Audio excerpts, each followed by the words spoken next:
Welcome to real knowledge world my dear student. मैं रुस्तम आलम। जैसे कि जो विद्यार्थी हमको जानते होंगे उनको पता होगा कि मैं यहाँ पे क्या पढ़ाने आया हूँ, लेकिन जो नए स्टूडेंट है जिनको नहीं पता, मैं उनको बता दूं, मैं आपको नॉन हिंदी पढ़ाने आया हूँ। और क्लास 10th में नॉन हिंदी जो सब्जेक्ट है अपने आप में बहुत ही इंपॉर्टेंट सब्जेक्ट है, क्योंकि नॉन हिंदी जो सब्जेक्ट है ये 100 मार्क्स का सब्जेक्ट है। कितने का? 100 मार्क्स का। तो जिस तरह से मैथ हमारे लिए इंपॉर्टेंट है 100 मार्क्स का, उस तरह से नॉन हिंदी भी इंपॉर्टेंट है 100 मार्क्स का। तो हम लोग नॉन हिंदी आज से स्टार्ट करने वाले हैं। और मैं डियर स्टूडेंट बता दूं आप लोगों को, आप लोग से मैं लाइव भी हम होने वाले हैं और लाइव क्लास में हम और आप बात भी कर पाएंगे कमेंट के माध्यम से। आज हम लोग स्टार्ट करेंगे। चलिए आज की क्लास देखते हैं कि क्या है आज। और आज हम लोग सिलेबस को डिस्कस करेंगे कि आज क्या क्या पढ़ना है और कितना पढ़ना है। नॉन हिंदी में आखिर आज कौन कौन से टॉपिक पढ़ेंगे हम लोग और क्या क्या पढ़ेंगे, ठीक है। चलिए देखिए, मैं बता दूं डियर स्टूडेंट, जो हमारा सब्जेक्ट है आज का सब्जेक्ट, ये हमारा सब्जेक्ट होगा नॉन हिंदी का। किसका होगा? नॉन हिंदी, ठीक है। नॉन हिंदी आप लोग जान रहे हैं, नॉन हिंदी पढ़ेंगे। नॉन हिंदी सर क्लास बताइए। क्लास हम लोग पढ़ेंगे 10th, क्लास 10th। मैं बता दूं डियर स्टूडेंट कि क्लास 10th में नॉन हिंदी का क्या इंपॉर्टेंट है। क्लास 10th में नॉन हिंदी सबसे फर्स्ट बात कि सर ये कितने मार्क्स का है, तो ये 100 यानी कि ये 100 मार्क्स का है, ठीक है, 100 नंबर का। तो ये काफी इंपॉर्टेंट हुआ फर्स्ट। लेकिन सर नॉन हिंदी या सिर्फ हिंदी, हम बोले हिंदी, जैसे कि 500 का आपका एग्जाम होना है, मैथमेटिक्स है, हिंदी है, उसके बाद उर्दू है, और आपका संस्कृत वाले का संस्कृत रहता है, एसएसटी है और साइंस है। 500 का एग्जाम है आपका। देखिए 500 में ये 100 नंबर अकेले हिंदी सब्जेक्ट लेता है, तो इंपॉर्टेंट हुआ ना। 100 नंबर अकेले हिंदी तो इंपॉर्टेंट हुआ ना। लेकिन सर ये 100 मार्क्स हमारा आएगा कैसे? ये 100 मार्क्स सिर्फ बुक पढ़ लेने से हो जाएगी? नहीं, मैं आपको पहले समझा दूं कि आखिर पढ़ना किस तरीके से है, ठीक है, कैसे 100 नंबर आ सकता है। तो 100 नंबर प्राप्त करने के लिए हम लोग इसमें हिंदी का जो है, हिंदी का जो सिलेबस है, इसको 2 भागों में डिवाइड करेंगे। फर्स्ट भाग हमारा होगा बुक। फर्स्ट भाग क्या होगा? बुक। और सेकेंड भाग होगा हमारा ग्रामर। क्या होगा? ग्रामर का। फर्स्ट भाग में बुक कवर करेंगे और सेकेंड भाग में ग्रामर कवर करेंगे, ठीक है।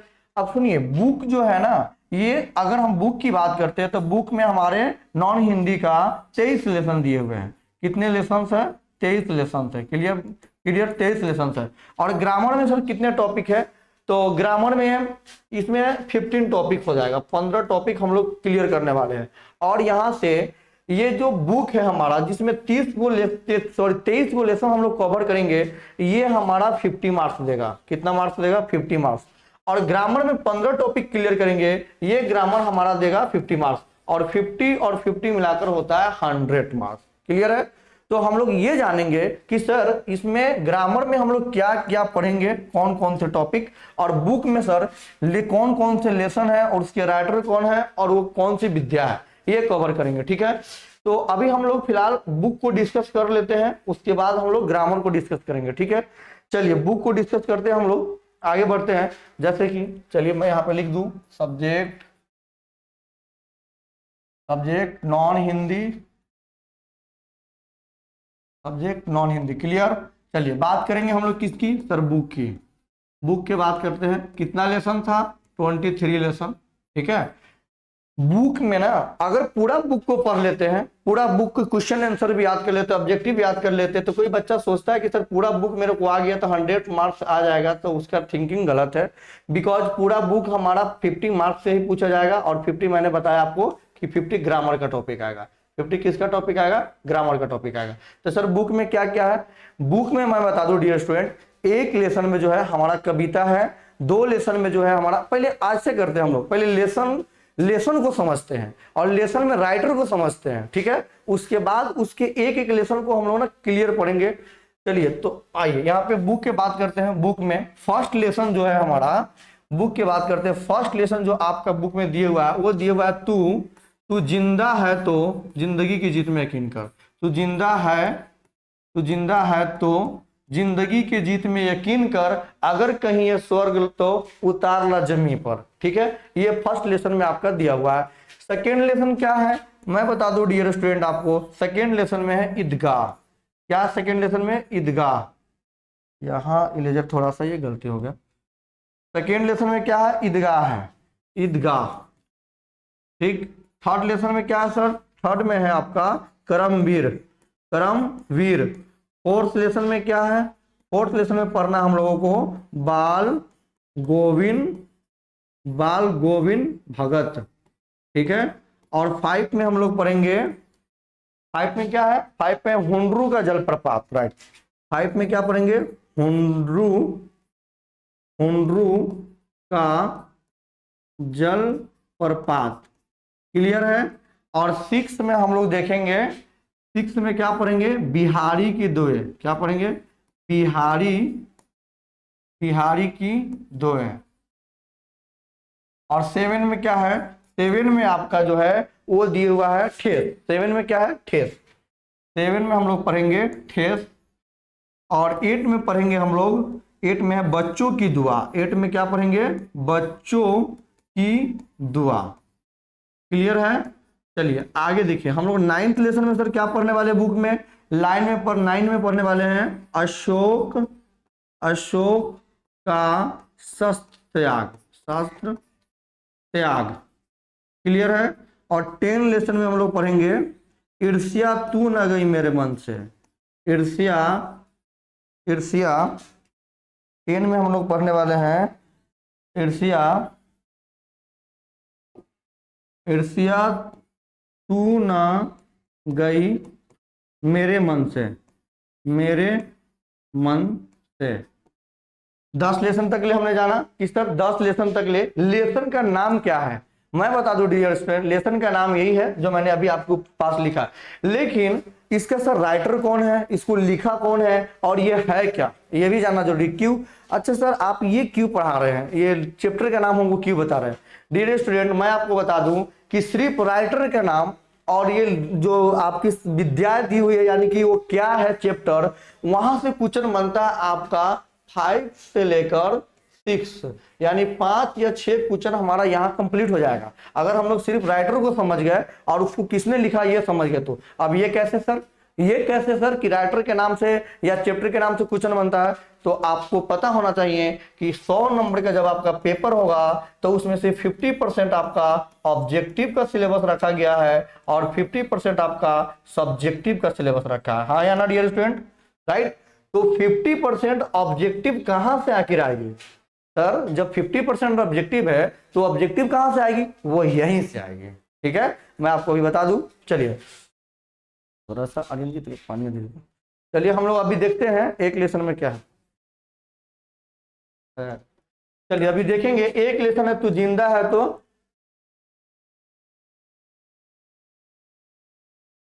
तू जिंदा है तो जिंदगी की जीत में यकीन कर। आपसे एग्जाम में क्वेश्चन आएगा इस तरह से कि तू जिंदा है तो जिंदगी की जीत में यकीन कर, यह क्या है? तो मैं बता दूं डियर स्टूडेंट, यह एक कविता है। क्या है? यह एक कविता है। क्वेश्चन पूछेगा तू जिंदा है तो जिंदगी की जीत में यकीन कर, अगर कहीं है स्वर्ग तो उतार ला जमी पर। यह किसने लिखा? तो मैं बताता चलो डियर स्टूडेंट, ये कविता लिखे हुए हैं हमारे शंकर शैलेंद्र। कौन लिखे हुए हैं? शंकर शैलेंद्र साहब। शंकर शैलेंद्र, शंकर शैलेंद्र साहब इसको लिखे हुए हैं। शंकर शैलेंद्र साहब लिखे हुए। क्लियर है। अब सुनिए सेकेंड लेसन क्या है? ईदगाह। आपसे पूछा जाएगा सेकेंड लेसन क्या है, तो मैं बता दूं डियर स्टूडेंट, सेकेंड लेसन जो है ईदगाह। आपसे पूछेगा क्वेश्चन में ईदगाह क्या है, तो ईदगाह कहानी है। ईदगाह क्या है? ईदगाह कहानी है। ईदगाह कहानी किसने लिखा? तो ईदगाह कहानी के लिखने वाले हैं प्रेमचंद्र। किसने लिखा? प्रेमचंद्र साहब ने लिखे हुए हैं। प्रेमचंद्र, प्रेमचंद्र। ईदगाह कहानी किसने लिखा? प्रेमचंद्र।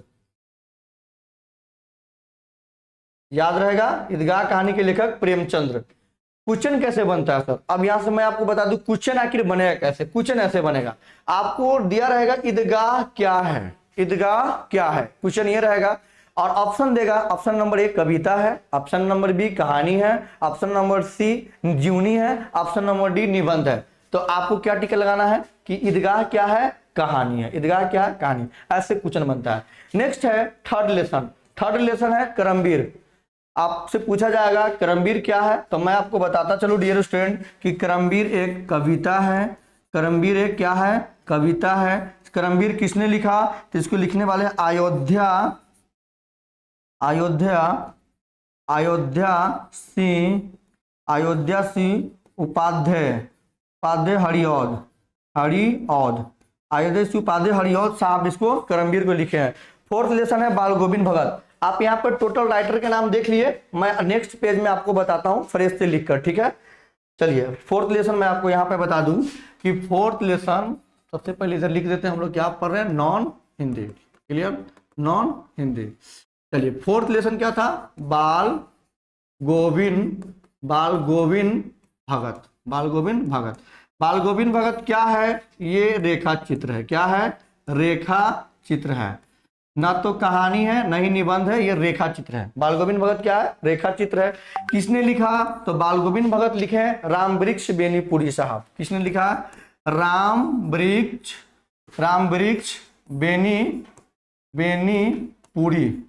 बेनीपुरी साहब लिखे हुए हैं। फाइव लेसन में हमारा क्या था, फाइव लेसन में था हुंड्रू का जलप्रपात। हुंड्रू का जलप्रपात फाइव लेसन में क्या था डियर स्टूडेंट, हुंड्रू का जलप्रपात। ऐसे हुंड्रू का जलप्रपात क्या है, आप लोग बुक लेकर बैठिए, आप बुक देखिए, मैं आपको इधर दिखा रहा हूं, एकदम सेम कंटेंट मिलेगा, जो बुक में है वही चीज है, आप बुक से भी मिला सकते हैं। फाइव लेसन में आपका क्या है, हुंड्रू का जलप्रपात सर क्या है, यह यात्रा वृत्तांत है। क्या है, यात्रा वृत्तांत। सर यात्रा वृत्तांत क्या होता है, ऐसे तो मैं जब आपको लेक्चर दूंगा इसका, जब इसकी लेक्चर क्लास चलेगी तो मैं एक एक बात को डीपली समझाऊंगा, लेकिन फिलहाल यात्रा वृत्तांत उसे कहते हैं जब हम एक स्थान से दूसरे स्थान कहीं यात्रा करते हैं और उसके बीच में या इस यात्रा के सफर में जो चीजें हम देखते हैं उसके बारे में बताते हैं, वही हमारा यात्रा वृत्तांत कहलाता है।